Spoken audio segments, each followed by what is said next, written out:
Hello friends, എല്ലാവർക്കും നമസ്കാരം. നിങ്ങളേവരും കാത്തിരിക്കുന്ന രേവതിയുടെയും സച്ചിയുടെയും ഇന്നത്തെ വിശേഷത്തിലേക്ക് എല്ലാ കൂട്ടുകാർക്കും സ്വാഗതം. എല്ലാവർക്കും നല്ലൊരു ദിവസം ആശംസിച്ചുകൊണ്ട് തന്നെ നമുക്ക് ഇന്നത്തെ വിശേഷത്തിലേക്ക് കടക്കാം. അതിനു മുമ്പായിട്ട് ആരെങ്കിലും നമ്മുടെ ചാനൽ ആദ്യമായിട്ട് കാണുന്നുണ്ടെങ്കിൽ ഒന്ന് സബ്സ്ക്രൈബ് ചെയ്ത് വെച്ചോളൂ കേട്ടോ. അതിനോടൊപ്പം മാക്സിമം എല്ലാവരും നമ്മുടെ വീഡിയോ ഇഷ്ടപ്പെടുകയാണെങ്കിൽ തീർച്ചയായിട്ടും ഒരു ലൈക്ക് അടിച്ചിട്ടേ പോകാവുള്ളേ. അപ്പൊ നമുക്ക് നേരെ വിശേഷത്തിലേക്ക് തന്നെ പോകാം. തുടങ്ങുമ്പോൾ തന്നെ കാണിക്കുന്നത് നമ്മുടെ രേവതിനെയാണ്. അങ്ങനെ രേവതി സുധിയോട് പറയുകയാണ്, ഇനിയിപ്പം നമ്മൾ ഇതിലെ നടന്നിട്ട് ഒരു കാര്യമില്ല, നമുക്ക് നമുക്ക് വീട്ടിലേക്ക് പോകാം. ഇനിയിപ്പൊ ശ്രുതിക്ക് എന്തെങ്കിലും ദേഷ്യം ഉണ്ടെങ്കിൽ അത് തീരുമ്പോ പതുക്കെ വീട്ടിലേക്ക് വന്നോളും. ആ ആന്റിയൊക്കെ അങ്ങനെയല്ലേ പറഞ്ഞത്, ദേഷ്യമൊക്കെ കഴിയുമ്പോഴത്തേക്കും വീട്ടിലേക്ക് വരുമായിരിക്കും, നമുക്ക് ഏതായാലും അങ്ങോട്ടേക്ക് പോകാന്ന് പറഞ്ഞ് സുധീനെ വണ്ടിയിൽ കയറ്റുകയാണ് കേട്ടോ. അങ്ങനെ സുധീനെയും കൂട്ടി നേരെ വീട്ടിലേക്ക് പോവുകയാണ്. അങ്ങനെ അവിടെ ചെന്ന് കഴിയുമ്പോൾ ഉണ്ടാകുന്ന സംഭവം എന്ന് പറഞ്ഞാൽ വേറെ ഒന്നുമല്ല, കാർ കൂവി വിളിച്ച് നമ്മുടെ സുധി നേരെ ചന്ദ്രയുടെ അടുത്തേക്ക് ചെല്ലുകയാണ്. അമ്മേ, അവളെ കണ്ടില്ലമ്മേ, ഞങ്ങൾ നോക്കി നോക്കി മടുത്തു, ഒരിടത്തും അവളെ കണ്ടില്ലമ്മേ, അവളെ എന്നെ ഇട്ടിട്ട് പോയമ്മേ എന്നും പറഞ്ഞുകൊണ്ട് ഭയങ്കര കരച്ചില്. ഇത് കേട്ട് കഴിഞ്ഞപ്പോഴത്തേക്കും നമ്മുടെ ചന്ദ്ര പറയുന്നുണ്ട്, എടാ നീ കരയാതിരിക്കുക, ഞാൻ പറയുന്ന നീ കേക്കടാ. ആരും ഒന്നും പറയണ്ട, വേണ്ട, ആരും ഒന്നും പറയണ്ട, ഞാൻ ചെയ്തത് വലിയൊരു തെറ്റാ, മഹാപാവാ, അതെനിക്ക് മനസ്സിലായി. എന്റെ ശ്രുതി, ഞാൻ അവളെ ഒരുപാട് സ്നേഹിച്ചു. എൻ്റെ ഭാര്യ എവിടെയായിരിക്കും അമ്മേ, എനിക്കറിയില്ല. പാവമുണ്ട്, പാവം, അവൾ എന്നെ ഒരുപാട് സ്നേഹിച്ചിരുന്നു. അതാ അവൾ എന്നെ ഇട്ടിട്ട് പോയത്. എനിക്കറിയാം. എനിക്ക് പെണ്ണ് വാഴില്ല, അത് തന്നെ ഉറപ്പ്. ഈ സച്ചിയൊക്കെ പറയുന്നത് പോലെ തന്നെ ഒരു പെണ്ണുങ്ങളും എനിക്ക് വാഴില്ല. എൻ്റെ ജീവിതം മാത്രം എന്താ അമ്മ ഇങ്ങനെയായി പോയത് എന്ന് പറഞ്ഞുകൊണ്ട് വീണ്ടും എണ്ണിപ്പിറക്കി പറയാൻ തുടങ്ങി. അപ്പോഴത്തേക്കും നമ്മുടെ സച്ചി പറഞ്ഞു, നിന്റെ ജീവിതം എന്താ ഇങ്ങനെയായി പോയതെന്ന് നിന്നോട് തന്നെ ചോദിക്കുക. എടാ, നീ എല്ലാവരോടും കള്ളവും കൗശലവും ഒക്കെ പറഞ്ഞ് ജീവിച്ചു കഴിഞ്ഞാൽ നിന്റെ ജീവിതം ഇങ്ങനെ മുന്നോട്ടേക്ക് പോകത്തുള്ളൂ. എന്തിനാടാ വെറുതെ കള്ളത്തരം പറഞ്ഞത്? കള്ള, പെരും കള്ള, ഇനിയെങ്കിലും നീ കള്ളം പറയാതെ ജീവിക്കടാ എന്നൊക്കെ ഇങ്ങനെ പറഞ്ഞു. അപ്പൊ ഇത് കേട്ട് കഴിയുമ്പോഴത്തേക്ക് ചന്ദ്ര പറഞ്ഞു, ഒന്ന് നിർത്തുന്നുണ്ടോ സച്ചി, എന്തിനാ അവന് വെറുതെ ഇങ്ങനെ കുറ്റപ്പെടുത്തുന്നത് എന്നൊക്കെ പറഞ്ഞപ്പോഴത്തേക്കും നമ്മുടെ സുധി പറയും, അവൻ പറയട്ടെ, അവൻ എന്താണെന്ന് വെച്ചാൽ പറയട്ടെ, അതൊക്കെ കേൾക്കാൻ അർഹതപ്പെട്ടവനാ ഞാൻ കാരണമല്ലേ എൻ്റെ ഭാര്യ പോയത്, ഞാനല്ലേ തെറ്റ് ചെയ്തത്. ഞാൻ ജോലി ഉണ്ടെന്ന് പറഞ്ഞ് എൻ്റെ ഭാര്യനെ ഒരുപാട് കബളിപ്പിച്ചു, അതവർക്ക് സഹിക്കാൻ കഴിഞ്ഞില്ല. ഏതായാലും അവളെൻ്റെ ജീവനായിരുന്നു, അവളെൻ്റെ പ്രാണനായിരുന്നു. അവളെൻ്റെ ജീവിതത്തിലേക്ക് കടന്നു വന്നപ്പോൾ ഞാൻ ഒരുപാട് സന്തോഷിച്ചു. പക്ഷെ ആ സന്തോഷം എനിക്ക് അധിക കാലം കൊണ്ടുപോകാൻ പറ്റിയില്ലല്ലോ എന്ന് പറഞ്ഞപ്പോഴത്തേക്കും വീണ്ടും നമ്മുടെ സച്ചി ഓരോന്ന് കുത്തി പറയുകയാണ്. എടാ നട്ടലില്ലാത്തവനെ, എടാ, ഭർത്താക്കന്മാർക്ക് നട്ടലില്ലെങ്കിൽ ഭാര്യമാരെ ഇറങ്ങിപ്പോകും, പല കാര്യങ്ങളും ചെയ്യും. നിനക്ക് നട്ടലില്ലാത്തവനെ, നിനക്ക് നട്ടലുണ്ടോടാ? നീ ഒരാണാണോ? ആണാണെങ്കിൽ സ്വന്തമായിട്ട് അധ്വാനിച്ച് ഒരു ഭാര്യനെ നോക്കാനുള്ള കഴിവ് വേണമായിരുന്നു. അതുപോലും നിനക്കില്ലല്ലോടാ, നട്ടലില്ലാത്തവനെ എന്ന് തന്നെ പറഞ്ഞ് വീണ്ടും ഇങ്ങനെ കളിയാക്കാണ്. അപ്പോഴത്തേക്കാണ് പെട്ടെന്ന് നമ്മുടെ ശ്രുതി ഇറങ്ങി വരുന്നത്. ശ്രുതി ഇറങ്ങി വന്നിട്ട്, സച്ചി നിർത്തുന്നുണ്ടോ, ഇനി മിണ്ടിപ്പോകരുതെന്ന് പറഞ്ഞു. പെട്ടെന്ന് സച്ചിയും രേവതിയൊക്കെ നോക്കിയപ്പോഴത്തേക്കും ദേ നിൽക്കുന്നു നമ്മുടെ ശ്രുതിയെ കണ്ടതും ശ്രുതി ഓടി ചെന്നിട്ട്, ശ്രുതി, നീ എപ്പോഴാ വന്നേ, നീ എവിടെയായിരുന്നു എന്ന് പറഞ്ഞുകൊണ്ട് ചെന്ന് കെട്ടിപ്പിടിക്കാൻ നോക്കിയപ്പോഴത്തേക്കും പെട്ടെന്ന് അങ്ങ് തട്ടി മാറ്റി വിടുകയാണ് നമ്മുടെ ശ്രുതി. എന്നിട്ട് പറഞ്ഞു, ശ്രുതി മാറി നിൽക്കുക എന്ന് പറഞ്ഞിട്ട് നേരെ സച്ചിയുടെ മുന്നിലേക്ക് ചെന്നിട്ട് പറഞ്ഞു, അല്ല സച്ചി എന്താ വിചാരിച്ചത്, എൻ്റെ ഭർത്താവിനെ കുറിച്ച് ഓരോ കുറ്റം പറയുമ്പം ഞാനത് കേട്ടോണ്ട് നിൽക്കുന്നോ? ഒരു പരിധിയുണ്ട് സഹിക്കുന്നതിന്. ഞാനൊരു കാര്യം ചോദിക്കട്ടെ, എൻ്റെ ഭർത്താവ് എന്തെങ്കിലും ചെയ്തു കഴിഞ്ഞിട്ടുണ്ടെങ്കിൽ അത് ഞാൻ സഹിച്ചോളാം. സച്ചി അതിൽ കൂടുതൽ ഇടപെട്ട് കുളവാക്കാൻ നോക്കണ്ട. എൻ്റെ ഭർത്താവും ഞാനും തമ്മിലുള്ള പ്രശ്നം ഞങ്ങൾ തീർത്തോളാം. സച്ചി അത് കുത്തിപ്പൊക്കി പെരിപ്പിച്ച് വലിയ വിഷയമാക്കാൻ നോക്കണ്ടെന്നാ ഞാൻ പറഞ്ഞത്. എൻ്റെ ഭർത്താവിന് ജോലിയില്ലെങ്കിൽ അത് എനിക്ക് ഉള്ള കാര്യമാണ്, അത് എൻ്റെ ജീവിത പ്രശ്നമാണ്, അത് ഞാനും എൻ്റെ ഭർത്താവും കൂടെ തീർക്കും. അതിലേ ഇനി സച്ചി ഇടപെടണ്ട എന്നിങ്ങനെ പറഞ്ഞപ്പോഴത്തേക്കും അവിടെ നമ്മുടെ ശ്രീകാന്ത് വർഷയുണ്ടായിരുന്നു. അപ്പൊ വർഷ പറഞ്ഞു, അത് ശ്രുതി ചേച്ചി പറഞ്ഞത് ശരിയാ, ശ്രുതി ചേച്ചി നേരത്തെ ഇത് ചെയ്യണമായിരുന്നു, അല്ലാതെ ഇറങ്ങിപ്പോവല്ലായിരുന്നു ചെയ്യേണ്ടത്.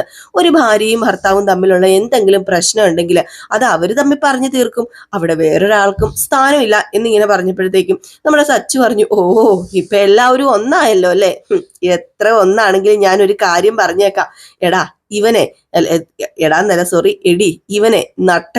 നട്ടലില്ലാഞ്ഞിട്ട് തന്നെയാ ഇവന് ജോലിക്കും പോകാതെ വേലയും ഇല്ലാതെ കൂലിയും ഇല്ലാതെ വീട്ടിയിരിക്കുന്നത്. അപ്പോഴത്തേക്കും വീണ്ടും ശ്രുതിക്ക് ദേഷ്യം വന്നിട്ട്, സച്ചി നിർത്തുന്നുണ്ടോ? അച്ഛാ, ഞാനൊരു കാര്യം പറഞ്ഞേക്കാം, ഞാനിപ്പോ ഇവിടെ വന്നത് എന്റെ ശ്രുതി ഓർത്താ. ഇനി ശ്രുതി ഇങ്ങനെ കുറ്റം പറഞ്ഞു കഴിഞ്ഞിട്ടുണ്ടെങ്കിൽ അത് കേട്ട് നിൽക്കാൻ എനിക്ക് കഴിഞ്ഞെന്ന് വരില്ല. ചിലപ്പം ഞാൻ ഇവിടെ നിന്ന് ഇറങ്ങിപ്പോയെന്ന് വരും. ശ്രുതി എന്തിനാ ഇങ്ങനെ കുറ്റം പറയുന്നത്? അല്ല, ശ്രുതിയെ കുറ്റം പറയാനുള്ള എന്ത് അർഹതയാ സച്ചിക്കുള്ളത്? ഞാനൊരു കാര്യം പറഞ്ഞേക്കാം, അച്ഛനോ അമ്മയോ ശ്രുതിനെ കുറ്റപ്പെടുത്തിക്കോട്ടെ, വേണമെങ്കിൽ 2 തല്ല് തല്ലിക്കോട്ടെ, ഞാൻ സഹിച്ചോളാം. പക്ഷേ സച്ചി ശ്രുതിയെ കുറ്റപ്പെടുത്താനോ ശ്രുതിയുടെ കാര്യം നോക്കാനോ പാടില്ല. ഇനി ഈ വിഷയത്തിന്റെ പേരിൽ ഇവിടെ ഒരു സംസാരം പാടില്ല. സച്ചി എന്റെ ഭർത്താവിനെ ആവശ്യത്തിലേറെ കളിയാക്കുന്നുണ്ട്. ഇനി ഈ കാര്യം പറഞ്ഞ് എന്റെ ഭർത്താവിനെ കളിയാക്കാൻ പാടില്ല. ഈ ഡീലെല്ലാം ഉറപ്പിക്കാമെങ്കിൽ മാത്രമേ ഞാൻ ഈ വീട്ടിൽ നിൽക്കത്തുള്ളൂ. ഇല്ലെങ്കിലേ ഞാൻ ഈ വീട്ടിൽ നിന്ന് ഇറങ്ങിപ്പോകും. സഹിക്കുന്നതിനൊരു പരിധിയുണ്ട്, ഇതിപ്പം അതിനപ്പുറമാ എന്നൊക്കെ പറയാണ്. അപ്പോഴത്തേക്കാണ് നമ്മുടെ രേവതി പറഞ്ഞത്, അല്ല ഞാനൊരു കാര്യം ചോദിച്ചോട്ടെ, ഇപ്പം ശ്രുതിക്ക് ഇതൊക്കെ പറഞ്ഞപ്പോ ഒരുപാട് വിഷമം ഉണ്ടായല്ലേ? അപ്പം ഇതുപോലെ ഒരു സാഹചര്യം എനിക്കുണ്ടായി. അപ്പം ഞാൻ എന്തൊക്കെയായിരുന്നു ശ്രുതി പറയേണ്ടത്? ഞാൻ എന്തെങ്കിലും പറഞ്ഞിട്ടുണ്ടോ? ഇല്ലല്ലോ. അന്ന് ഞാൻ കുനിഞ്ഞു നിന്ന് കരഞ്ഞതല്ലാതെ ഞാൻ നാക്കുപൊക്കി ഒരു അക്ഷരം പറഞ്ഞിട്ടില്ല. പിന്നെ ദേ ഇപ്പൊ പറയുന്നുണ്ടല്ലോ, എന്റെ ഭർത്താവ് എന്തോ വലിയ കുറ്റം ചെയ്തു, തെറ്റ് ചെയ്തു എന്നൊക്കെ. അല്ല, എന്റെ ഭർത്താവ് പോയി കണ്ടുപിടിച്ചത് കൊണ്ടല്ലേ? അല്ലെങ്കിൽ വീണ്ടും ഈ കള്ളത്തരം ശ്രുതി തുടരിലായിരുന്നോ എന്നൊക്കെ പറഞ്ഞപ്പോഴത്തേക്കും നമ്മുടെ രവീന്ദ്രൻ പറഞ്ഞു, മോളെ അതൊക്കെ ശരിയാ, സച്ചി ചെയ്തത് നല്ല കാര്യം തന്നെയാ. പിന്നെ സച്ചി പറയേണ്ട രീതി ഉണ്ടല്ലോ, ആ പറയേണ്ട രീതിക്കല്ല പറഞ്ഞത്. അതുകൊണ്ടാ ഇത്രയും പ്രശ്നമൊക്കെ ഉണ്ടായത്. ഏതായാലും ശ്രുതി പറഞ്ഞത് ശരിയാണ്.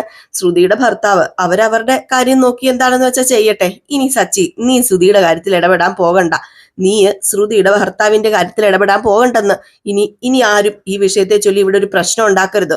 ഓഹോ, അപ്പം ശ്രുതിയുടെ ഭർത്താവിന്റെ കാര്യത്തില് ഞാൻ ഇടപെടാൻ പാടില്ല. എങ്കിൽ പിന്നെ എന്റെ ഏട്ടന്റെ കാര്യത്തിൽ എനിക്ക് ഇടപെടാമല്ലോ. അതുകൊണ്ട് എന്റെ ഏട്ടന്റെ കാര്യത്തിൽ ഞാൻ ഇടപെട്ടിരിക്കും എന്ന് പറഞ്ഞപ്പോഴത്തേക്കും ചന്ദ്ര പറഞ്ഞു, കണ്ടില്ലേ അവന്റെ അഹങ്കാരം കണ്ടില്ലേ? ഇപ്പൊ രവിയേട്ടൻ പറഞ്ഞാൽ പോലും കേക്കില്ല അവന്. ഓരോ കാര്യങ്ങൾ പറഞ്ഞ് കുത്തിപ്പൊക്കിക്കൊണ്ട് വന്ന് വീണ്ടും എന്റെ മോനെ കളിയാക്കാൻ വേണ്ടിയാന്ന് പറഞ്ഞപ്പോഴത്തേക്കും ചന്ദ്രയുടെ അടുത്ത് എന്നിട്ട് പറഞ്ഞു, അയ്യോ വളം വെച്ച് അങ്ങോട്ട് കൊടുക്ക്, വളം വെച്ച് കൊടുത്ത് അങ്ങോട്ട് വളർത്തി വലുതാക്ക്, പനയുടെ അത്ര എത്തിക്ക് നിങ്ങൾ ഒറ്റയൊരുത്തി കാരണമാണ് നിങ്ങളുടെ മകൻ ഇങ്ങനെ കഴിവുകെട്ടവനായി പോയതെന്ന് പറഞ്ഞപ്പോഴത്തേക്കും വീണ്ടും നമ്മുടെ ശ്രുതി, നിർത്തുന്നുണ്ടോ സച്ചി? ഞാൻ പറഞ്ഞു ഇനി ഒരു അക്ഷരം മിണ്ടിപ്പോകരുത് എന്ന് പറഞ്ഞപ്പോഴത്തേക്ക് രവീന്ദ്രനും കുറച്ച് ദേഷ്യപ്പെടുകയാണ് കേട്ടോ സച്ചിയോട്. സച്ചി വേണ്ട, നിർത്തിക്കോ, ഇനി കൂടുതൽ സംസാരിക്കണ്ട. ഞാൻ പറഞ്ഞല്ലോ, ഈ പ്രശ്നം ഇവിടം കൊണ്ട് അവസാനിച്ചു. ഇനി ഇത് പറയുകയോ ഇത് ആവർത്തിച്ച് ഇനി ഒരു പ്രശ്നം ഉണ്ടാക്കുകയോ ഒന്നും ചെയ്യണ്ട. ഇനി ഇതിന്റെ പേരില് ശ്രുതിയോട് ഒരക്ഷരം സച്ചി നീ മിണ്ടാൻ പാടില്ല, കേട്ടല്ലോ? ഈ അച്ഛന്റെ വാക്കിന് നീ വില കൽപ്പിക്കുന്നുണ്ടെങ്കിൽ ഇനി മിണ്ടിപ്പോകരുത് നീ എന്നിങ്ങനെ പറയുകയാണ്. ഇത് കേട്ട് കഴിഞ്ഞപ്പോഴത്തേക്ക് നമ്മുടെ സച്ചി പിന്നെ ഒന്നും മിണ്ടുന്നില്ല കേട്ടോ. ഭാരേവതി, ഇവരായി ഇവരുടെ പാടായി, നീ എന്തിനാ ഇവിടെ നിന്ന് നിന്റെ സമയം കളയുന്നത്? ഓ, ഇന്ന് എത്ര രൂപയുടെ നഷ്ടമാണ് വന്നിരിക്കുന്നതെന്ന് അറിയാലോ. ഒരുത്തന് വേണ്ടി തേടി പോയതല്ലേ. ബാബാ എന്നെ ഇനി കൂടുതലൊന്നും പറയിപ്പിക്കരുത്, നീ കടയിലേക്ക് പോകാൻ നോക്ക് എന്ന് പറഞ്ഞു രേവതി സച്ചി അങ്ങ് പോവുകയാണ്. രേവതി ഓട്ടത്തിന് പോകുന്നു. നമ്മുടെ നമ്മുടെ സച്ചി ഓട്ടത്തിന് പോകുന്നു, രേവതി പൂക്കടയിൽ പോകുന്നു.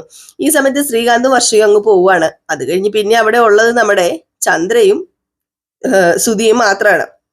അങ്ങനെ ശ്രുതി ഇങ്ങനെ നിൽക്കുമ്പോഴത്തേക്കും ചന്ദ്ര അടുത്ത് എന്നിട്ട്, ഇനിയെങ്കിലും നോക്കിയും കണ്ടും ജീവിക്കാൻ നോക്കടാ. അവന് ഇപ്പം ഇത്ര മാസമായിട്ട് ആ പെങ്കൊച്ചിനെ പറ്റിക്കല്ലായിരുന്നോ? എന്നിട്ട് ഏത് പെണ്ണാടാ ഇതൊക്കെ സഹിച്ചു നിൽക്കുന്നത്? ഓ, എനിക്ക് തന്നെ പേടിയായിരുന്നു. അവളെങ്ങാനും പോയി ആ മലേഷ്യക്കാരനോട് പറഞ്ഞു കഴിഞ്ഞിട്ടുണ്ടെ എന്ത് ചെയ്യും? ജീവിതം പോയെന്ന് കൂട്ടിക്കൊണ്ടാ മതി നിന്റെ. ഏതായാലും പെട്ടെന്ന് ചെന്നിട്ട് ഒരു കാര്യം ചെയ്യാം, അവളെ സമാധാനിപ്പിച്ചെങ്ങനെയും ആ പെങ്കൊച്ചിന്റെ മനസ്സ് മാറ്റിയെടുക്കാൻ നോക്കാം, ആകെ തകർന്നിരിക്കുക എന്നിങ്ങനെ പറയാണ്. അങ്ങനെ നേരെ നമ്മുടെ ശ്രുതിയുടെ അടുത്തേക്ക് ചെല്ലുകയാണ്. അങ്ങനെ ശ്രുതിയുടെ അടുത്തേക്ക് ചെന്നിട്ട് കൈകൂപ്പിക്കൊണ്ടാ ചെല്ലുന്നത് കേട്ടോ. എനിക്ക് മാപ്പ് തരൂ എന്നും പറഞ്ഞാ ചെല്ലുന്നത് നമ്മുടെ ശ്രുതി ചെന്നിട്ട് പറഞ്ഞു, പറ്റിപ്പോയി ശ്രുതി, നീ വിഷമിക്കരുതെന്ന് ഓർത്തിട്ടാ ഞാൻ ഇതൊക്കെ നിന്നിൽ നിന്നും മറച്ചു വെച്ചത്. പക്ഷെ അത് വലിയൊരു തെറ്റാണെന്ന് ഞാൻ ഒരിക്കലും അറിഞ്ഞില്ല. ശ്രുതി, എന്നോട് ക്ഷമിക്കുക. ഇനി ഞാൻ ഒരിക്കലും നിന്നോട് ഒരിക്കലും നുണ പറയില്ല എന്നൊക്കെ പറഞ്ഞപ്പോഴത്തേക്കും ശ്രുതിക്ക് ഇങ്ങനെയൊക്കെ പറയാം. പക്ഷെ ഇതൊക്കെ കേട്ട് കഴിഞ്ഞപ്പം എനിക്കുണ്ടായ മാനസികാവസ്ഥ അതൊക്കെ പോട്ടെ. എല്ലാവരുടെയും മുമ്പിൽ ഞാൻ നിന്ന് വേർത്തപ്പോൾ ഒരക്ഷരം ശ്രുതിക്ക് മിണ്ടാൻ പറ്റിയോ? എനിക്ക് മിണ്ടാൻ പറ്റിയോ? കാരണം എന്താ? മിണ്ടാനുള്ള ഒരർഹത നമുക്കില്ല. നമുക്കവിടെ ഒരു വോയിസ് ഇല്ലായിരുന്നു. എല്ലാവരും കൂടി എന്നെ ഞെക്കിപ്പിഴിഞ്ഞപ്പോൾ, ഞാൻ അത്രമാത്രം അപമാനിതയായിട്ട് നിന്നപ്പോൾ ശ്രുതിക്ക് എന്തെങ്കിലും പറയാൻ പറ്റിയോ? ഇല്ലല്ലോ. അതാ പറയുന്നത്, ഒരു ഭാര്യയെ എല്ലാവരും കൂടി ഇതുപോലെ ചൂഷണം ചെയ്യുമ്പോൾ ഒരു ഭർത്താവ് നോക്കി നിൽക്കാൻ പാടില്ല. അപ്പം സുധി പ്രതികരിക്കണമായിരുന്നു. അതും സുധി ചെയ്തില്ല. സുധി കുനിഞ്ഞു നിന്നു. ഞാനും കുനിഞ്ഞു നിൽക്കേണ്ട ഒരു അവസ്ഥ വന്നു. രേവതിയുടെയും സച്ചിയുടെയും മുന്നിൽ ഇതുപോലെ ഞാൻ കുനിഞ്ഞു നിന്നിട്ടില്ല. അറിയാലോ അറിയാലോ എന്റെ സ്വഭാവം. എന്തിനും പ്രതികരിക്കുന്ന കൂട്ടത്തിൽ തന്നെയായിരുന്നു ഞാൻ. പക്ഷെ എന്റെ പ്രതികരണ ശേഷി നശിച്ചു പോയി ആ ഒരു സമയത്ത്. കാരണം തെറ്റ് സുധിയുടെ ഭാഗത്ത് തന്നെയായിരുന്നു. എല്ലാവരും എന്റെ ഭർത്താവിനെ കുറിച്ച് പറയുമ്പം അത് കേട്ടുകൊണ്ട് തല കുനിച്ച് നിസ്സഹായ അവസ്ഥയിൽ നിൽക്കേണ്ടി വരുന്ന ഒരു ഭാര്യയുടെ അവസ്ഥ, അതെ, അത് ശ്രുതിക്ക് പറഞ്ഞ് മനസ്സിലാവില്ല എന്ന് പറഞ്ഞപ്പോ ശ്രുതി പറഞ്ഞ് എനിക്ക് മനസ്സിലാവും ശ്രുതി, എനിക്ക് മനസ്സിലായി, എനിക്കെല്ലാം മനസ്സിലായി. ഇനി ഒരിക്കലും ഞാൻ കള്ളം പറയില്ല. എനിക്ക് ജീവിതം എന്താണെന്ന് സത്യം പറഞ്ഞ അറിയില്ലായിരുന്നു. പക്ഷെ ഈ ഒരു ദിവസം കൊണ്ട് ഞാൻ ജീവിതം എന്താണെന്ന് പഠിച്ചു. നീ ഇല്ലാതെ വന്നു കഴിഞ്ഞാലുണ്ടല്ലോ, പിന്നെ ഒരു നിമിഷം പോലും ഞാൻ ജീവിച്ചിരിക്കില്ല. സത്യമായിട്ടും ഇന്നും കൂടെ നിന്നെ കണ്ടില്ലായിരുന്നെങ്കിൽ ഞാൻ എവിടെയെങ്കിലും പോയി കെട്ടി തൂങ്ങി ചത്തേനെ. എനിക്ക് അത്ര പ്രിയപ്പെട്ടവളാ നീ എൻ്റെ ജീവിതത്തിലേക്ക് വന്ന മാലാകയാ എന്നൊക്കെ പറഞ്ഞുകൊണ്ട് നമ്മുടെ ശ്രുതിയുടെ മുമ്പിലേക്ക്, ശ്രുതിയുടെ മടിയിലേക്ക് ഇങ്ങനെ വീടാണ്. ശ്രുതി എന്ത് ചെയ്തു? പതുക്കെ തല പിടിച്ചിങ്ങനെ തലോടിയിട്ട്, പോട്ടെ ശ്രുതി, ഇനി കരയണ്ട, പോട്ടെ, സാരമില്ല, എനിക്കറിയാം എന്നോട് സ്നേഹമൊക്കെ ഉണ്ടെന്ന്. പക്ഷെ ഇനി ഒരിക്കലും എന്നോട് കള്ളം പറയരുത്. കള്ളം പറഞ്ഞാലേ എനിക്ക് സഹിക്കില്ല. എനിക്ക് വേറെ ആരാ ഉള്ളത്? ശ്രുതി അല്ലാതെ എനിക്ക് ആരെങ്കിലും ഉണ്ടോ? ആരാ എനിക്കുള്ളത്? ഞാൻ ഏത് വീട്ടിലാ പോകേണ്ടത്? ഇങ്ങനെ ഒരു പ്രശ്നം വന്നാൽ എനിക്ക് പോകാൻ വേറെ ഇടം ഉണ്ടോ എന്ന് ചോദിച്ചപ്പോഴത്തേക്കും, ഇതൊക്കെ നമ്മുടെ ചന്ദ്ര പുറത്ത് നിന്ന് കേൾക്കാണ് കേട്ടോ. ചന്ദ്ര ഇങ്ങനെ കാതു കോർപ്പിച്ച് നിൽപ്പുണ്ട്. നീ ഇവിടെ എന്തൊക്കെയാ ബഹളം നടക്കുന്നതെന്ന് അറിയണമല്ലോ. അപ്പോഴത്തേക്കാണ് ശ്രുതി പറയുന്നത്, അത് പിന്നെ നിനക്ക് നിന്റെ അച്ഛൻ, എൻ്റെ അച്ഛനുണ്ട്. പക്ഷെ എനിക്ക് എൻ്റെ അച്ഛൻ്റെ അടുത്ത് അത്ര പെട്ടെന്ന് പോകാൻ പറ്റുമോ? ഞാനും അച്ഛനും തമ്മിലുള്ള പ്രശ്നം അത് ശ്രുതിക്ക് അറിയാലോ. പിന്നെ എന്തിനാ ശ്രുതി ഇങ്ങനെയൊക്കെ? അത് പിന്നെ ശ്രുതി, അമ്മയാ പറഞ്ഞത് വേണ്ട, നിന്നോട് ഈ കാര്യം ഇപ്പം തൽക്കാലം സംസാരിക്കണ്ടെന്ന്. ഇത് കേട്ട് നമ്മുടെ ചന്ദ്ര, ആഹാ ഇവൻ കൊള്ളാലോ, ഇവൻ എൻ്റെ തലയിൽ കൊണ്ടിടുകയാണല്ലേ എന്ന് പറഞ്ഞ് അങ്ങ് കയറി ചെന്നിട്ട്, അയ്യോ മോളെ, ഞാൻ അങ്ങനെ ഉദ്ദേശിച്ച് പറഞ്ഞതല്ല കേട്ടോ, മോക്ക് വിഷമാവൂലോ, മോള് ഇവൻ ഇട്ടിട്ട് പോയാലോ എന്ന് ഓർത്തിട്ടാ ഞാൻ പറഞ്ഞത്. അല്ലാതെ ഞാൻ വേറൊരു രീതിയിലും പറഞ്ഞതല്ല എന്ന് പറഞ്ഞപ്പോഴത്തേക്കും, അമ്മയുടെയൊക്കെ മാനസികാവസ്ഥ എനിക്ക് മനസ്സിലാവുന്നുണ്ട്. പക്ഷെ ഒന്ന് ഓർക്കണം, ഇവിടെ കബളിപ്പിക്കപ്പെട്ടത് ഞാനല്ലേ ഒന്നുമല്ലാണ്ടായി പോയത്. അതുകൊണ്ടാണ് എനിക്ക് സഹിക്കാൻ പറ്റാണ്ട് വന്നത്.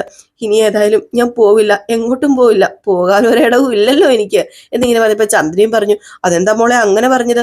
മോൾക്ക് മലേഷ്യയിൽ മോളുടെ അച്ഛനില്ലേ? മോളുടെ അച്ഛൻ മതിയല്ലോ മോക്ക്. അച്ഛനുണ്ട്, പേരിനൊരു അച്ഛനുണ്ടെന്ന് പറഞ്ഞിട്ട് കാര്യമില്ലല്ലോ. പേരിന് എങ്ങനെയാ അച്ഛനാവുന്നത്? അച്ഛൻ നിന്റെ അച്ഛനല്ലേ? അതാ ഞാൻ പറഞ്ഞത് മോളെ, ഇനി ഇങ്ങനെ മസിലി പിടിച്ചൊന്നും നടക്കരുത്. അച്ഛനെ വിളിച്ച് സംസാരിച്ച് കാര്യങ്ങളൊക്കെ ഉറപ്പിച്ച് ഒരു ദിവസം ഇങ്ങോട്ടേക്ക് വരാൻ പറയണം. അത് പിന്നെ അച്ഛന് ഇങ്ങോട്ടേക്ക് വരാൻ താല്പര്യമില്ലെങ്കിൽ പിന്നെ ഞാൻ എന്ത് ചെയ്യാനാ? അതാ ഞാൻ പറഞ്ഞത്, വല്ലാത്തൊരു മാനസികാവസ്ഥയിലായി പോയി. പോകാൻ ഒരിടവുമില്ലായിരുന്നു എനിക്ക്. ആ ഒരു സമയത്ത് എന്ത് ചെയ്യണമെന്ന് എനിക്ക് അറിയില്ലായിരുന്നു എന്ന് പറഞ്ഞുകൊണ്ട് കുറെ കള്ളത്തരം പിന്നെ പറയാണ് കേട്ടോ. അപ്പൊ നമ്മുടെ ശ്രുതി കള്ളത്തരം പറയുന്നതിന് ഒരു പ്രശ്നവുമില്ല, ശ്രുതി കള്ളത്തരം പറയുന്നതാണ് പ്രശ്നം. ശേഷം കാണിക്കുന്ന സീൻ എന്ന് പറഞ്ഞാൽ നമ്മുടെ സച്ചിനെയാണ് കേട്ടോ. അപ്പൊ സച്ചി ഇങ്ങനെ ഇരിക്കുകയാണ്, പല കാര്യങ്ങളൊക്കെ ചിന്തിച്ചു കുറിച്ചൊക്കെ ഇങ്ങനെ ഇരിക്കുമ്പോഴത്തേക്കും അങ്ങോട്ടേക്ക് നമ്മുടെ രേവതി വന്നു. റൂമിലാണ് കേട്ടോ. രേവതി ഇങ്ങനെ തലകണ കവറൊക്കെ ഇട്ടോണ്ടിരിക്കുകയാണ്. എന്നിട്ട് ചോദിച്ചു, എന്താ ഇങ്ങനെ ആലോചിച്ചോണ്ടിരിക്കുന്നത്? അല്ല, ഓർക്കുമ്പോഴേ സത്യം പറഞ്ഞ രേവതി എനിക്ക് ചിരിയാ വരുന്നത്. ശ്രുതിയുടെ കയ്യിലിരിപ്പ് മോശമായതുകൊണ്ടാ പൗഡർ എടുത്ത് പിണങ്ങിപ്പോയത്. ഇപ്പം അവൻ നല്ലവൻ, ഞാൻ തെറ്റുകാരൻ. ഇത് വല്ലാത്തൊരു ലോകം തന്നെ. അവളെ അന്വേഷിച്ചു പോയ എന്നെ ചവിട്ടനം. നിങ്ങളുടെ ഏട്ടനോട് ദേഷ്യപ്പെട്ട് ഇറങ്ങിപ്പോയതല്ലേ ശ്രുതി? അതിനുശേഷം ശ്രുതിയെ കണ്ട് ഇവിടെ ആരും സംസാരിച്ചിട്ടൊന്നും ഇല്ലല്ലോ. പിന്നെ പെട്ടെന്ന് എങ്ങനെയാ ശ്രുതിയുടെ മനസ്സ് മാറിയതെന്നാ എനിക്കറിയത്തില്ലാത്തത്. അത് തന്നെയാ ഞാനും ആലോചിക്കുന്നത് രേവതി. അവന്റെ ഭാഗം ചേർന്ന് അവൾ എന്നോട് ദേഷ്യപ്പെട്ടത് നീ കണ്ടില്ലേ? അതെന്തിനായിരിക്കും? ഇപ്പൊ അവര് രണ്ടുപേരും ഒന്നായി, ഞാൻ ഔട്ടായി. എന്റെ ദൈവമേ, കാലം പോകുന്ന പോക്കേ. അവൻ നായകൻ, ഞാൻ വില്ലൻ. എന്തൊരു ലോകമല്ല ഇത്. എന്തെങ്കിലും ആട്ടെ സച്ചേട്ടാ, ഇനി അവരുടെ കാര്യത്തിൽ ഇടപെടാതിരിക്കുന്ന നല്ലത്. എന്തിനാ വെറുതെ ഇടപെടുന്നത്? അവരുടെ പാടായി, അവരെന്ത് ചെയ്താലും കണ്ടില്ലാന്ന് നടിച്ചങ്ങ് നടന്നാ മതി. അങ്ങനെയൊക്കെ നടിക്കാൻ പറ്റുമോ? അവർ ഈ വീട്ടിലല്ലേ താമസിക്കുന്നത്? സച്ചേട്ടൻ എന്തെങ്കിലും പറഞ്ഞിട്ട് അവർ ഈ വീട്ടിൽ നിന്ന് ഇറങ്ങിപ്പോയാല് അത് പിന്നെ പ്രശ്നമാണ്. നമുക്കിവിടെ ജീവിക്കാൻ പറ്റില്ല. അമ്മയുടെ സ്വഭാവം നന്നായിട്ട് അറിയാലോ. അയ്യോ, അതൊക്കെ ഭീഷണിയല്ലേ രേവതി. അവരെങ്ങോട്ടും പോവില്ല. എങ്ങോട്ട് പോകാനാ? പോയാലും ഇതുപോലെ തന്നെ തിരിച്ചു വരും. ആര് വിചാരിച്ചാലും എന്റെ വാ മൂടിക്കെട്ടാനൊന്നും പറ്റില്ല. പ്രതികരിക്കേണ്ടിടത്ത് ഞാൻ പ്രതികരിച്ചിരിക്കും രേവതി. പറയേണ്ടടുത്ത് ഞാൻ പറഞ്ഞിരിക്കും. ആര് വന്നാലും പോയാലും എനിക്ക് പ്രശ്നമല്ല. ഞാൻ കിടക്കാൻ പോവാ. ദേ നീ കിടന്നുറങ്ങാൻ നോക്കിക്കേ, സമയം ഇത്ര ആയില്ലേ എന്നും പറഞ്ഞുകൊണ്ട് നമ്മുടെ സച്ചി കിടക്കാൻ തുടങ്ങുകയാണ് കേട്ടോ. അപ്പോഴത്തേക്ക് നമ്മുടെ രേവതിയും ചെന്ന് കിടന്നു. രേവതിക്ക് വല്ലാത്തൊരു ചെറിയ വിഷമമൊക്കെ ഉണ്ട്. കാരണം എല്ലാവരും നമ്മുടെ സച്ചിനെ കുറ്റപ്പെടുത്തിയില്ലോ. അപ്പം അതൊക്കെ ഓർത്തിട്ട് രേവതി ഇങ്ങനെ വിഷമിച്ചൊക്കെ നിൽക്കുകയാണ്. പിന്നെ കാണിക്കുന്ന സീൻ എന്ന് പറഞ്ഞാൽ നേരെ പരപര വെളുക്കുന്നു. നമ്മുടെ ശ്രുതി ഇങ്ങനെ ഒരുങ്ങിക്കൊണ്ട് നിൽക്കുകയാണ്. അപ്പോഴത്തേക്ക് ശ്രുതി അങ്ങോട്ടേക്ക് വന്നിട്ട്, അല്ല പോകാറായോ? അതെ, ഒരു നിമിഷം നിൽക്കിവിടെ, ഞാനേ മാച്ച് ചെയ്യുന്ന ഷർട്ട് എടുത്തു തരാം ഈ പാന്റിന്. അതിനിപ്പൊ ഞാൻ പാന്റിന് മാച്ച് ചെയ്യുന്ന ഷർട്ടല്ലേ ഇട്ടിരിക്കുന്നത്. അല്ല, അവിടെ നിൽക്കുക, ഞാൻ ഇപ്പൊ എടുത്തു തരാം. വേണ്ട ശ്രുതി, 10 മണിക്ക് ഇന്റർവ്യൂ, ഇനിയും നിന്നാല് ലേറ്റ് ആകും. ദേ എന്റെ പൊന്നു ശ്രുതി, അവിടെ നിൽക്കാനല്ലേ പറഞ്ഞത്. ദേ ഇതിട്ടെ, അത് ഊരിയിട്ട്, ഇതൊട്ടും മാച്ചല്ല എന്ന് പറഞ്ഞിട്ട് വേറൊരു ഷർട്ട് എടുത്ത് കൊടുക്കുകയാണ് കേട്ടോ. ഏതായാലും ആ ഷർട്ടൊക്കെ നമ്മുടെ ശ്രുതി ഇടുകയാണ്. ഷർട്ടൊക്കെ ഇട്ട് കഴിഞ്ഞപ്പോഴത്തേക്കും നമ്മുടെ ശ്രുതി പറഞ്ഞു, അത് പിന്നെ സോറി കേട്ടോ ശ്രുതി, ഇറങ്ങാൻ നേരം ഞാൻ ബുദ്ധിമുട്ടിച്ചല്ലേ, അതുമല്ല ഞാൻ എന്തൊക്കെയോ സംസാരിച്ചല്ലേ, എന്നോട് ക്ഷമിക്കുക കേട്ടോ, മൂഡ് ഓഫ് ആയല്ലേ. എന്ത് മൂഡ് ഓഫ്? നീ എനിക്ക് വേണ്ടിയല്ലേ പറഞ്ഞത്, എനിക്കത് മനസ്സിലാവും, നന്നായിട്ട് മനസ്സിലാവും. ശ്രുതി, ഇതിനു മുന്നേ കഴിഞ്ഞതൊക്കെ നമുക്ക് മറക്കാം. ഇന്റർവ്യൂവിൽ നല്ല പെർഫോമൻസ് കാഴ്ചവെക്കണം. ചോദിക്കുന്ന ചോദ്യങ്ങൾക്കൊക്കെ കറക്റ്റ് ആയിട്ടുള്ള ആൻസർ തന്നെ പറയണം. ഞാൻ എല്ലായിടത്തും കറക്റ്റ് ആയിട്ട് തന്നെയാ ആൻസർ പറഞ്ഞത്. ഇന്റർവ്യൂ ചെയ്യുന്ന അറിവുകെട്ട മണ്ടന്മാർക്ക് അത് മനസ്സിലാകാത്തത് എന്റെ കുറ്റമാണോ? ദേ സുധി വലിയ വിവരമുള്ള ആളാണെന്ന് കരുതരുത്. പിന്നെ ഞാൻ മണ്ടനാണെന്ന് കരുതണോ? സുധി കരുതുന്നത് സുധിക്ക് മാത്രമേ വിവരമുള്ളൂ, ബാക്കിയുള്ളവരെല്ലാം മണ്ടന്മാരാണെന്നാ. സുധി എന്നെ കൊണ്ട് കൂടുതലൊന്നും പറയിപ്പിക്കരുത് കേട്ടോ. ജോലി ഇല്ലാത്ത ഒരു ആണിന് വീട്ടിലും നാട്ടിലും ഒരു വിലയില്ലാന്ന് ഇപ്പൊ മനസ്സിലായി കാണൂലോ. ഡിഗ്രി ഉണ്ടെന്ന് പറഞ്ഞിട്ട് ഒരു കാര്യമില്ല, ഈ ജോലി നേടിയെടുത്തേ പറ്റൂ. എനിക്ക് മനസ്സിലായി ശ്രുതി, നീ പറയുന്നതൊക്കെ എനിക്ക് മനസ്സിലാവുന്നുണ്ട്. പഠിച്ചു എന്ന് പറഞ്ഞിട്ട് ഒരു കാര്യമില്ല. മറ്റുള്ളവരുടെ മുമ്പിൽ തലയുയർത്തി നടക്കണമെങ്കിലേ ഒരു ജോലി വേണം, കൂലി വേണം. എന്തായാലും ഞാൻ അത് നേടിയിരിക്കും, അത് ഉറപ്പാ എന്നിങ്ങനെ പറയാണ്. ഇത് കേട്ടപ്പോഴത്തേക്ക് നമ്മുടെ ശ്രുതിക്കും കുറച്ച് സന്തോഷമൊക്കെ ആകുന്നുണ്ട് കേട്ടോ. ഏതായാലും ഈ ഒരു ഭാഗം കാണിച്ചിട്ടാട്ടോ നമ്മുടെ വിശേഷം ഇന്ന് അവസാനിക്കുന്നത്. ഏതായാലും കാത്തിരുന്ന് തന്നെ കാണാം ഇനി എന്തൊക്കെയാ സംഭവിക്കാൻ പോകുന്നത്, ഇനി എന്താണ് കൂടി പോരെന്നൊക്കെ. ഇനിയിപ്പോ അടുത്ത വിഷയം എന്തായിരിക്കുമോ വരാൻ പോകുന്നതെന്നൊക്കെ കാത്തിരുന്ന് തന്നെ കാണാം. ഇത് കഴിയുമ്പോൾ നയനയുടെയും ആദർശിന്റെയും കഥയുമായിട്ട് വരാട്ടോ. അതുവരെ എല്ലാവർക്കും ടാറ്റാ, ബൈ ബൈ.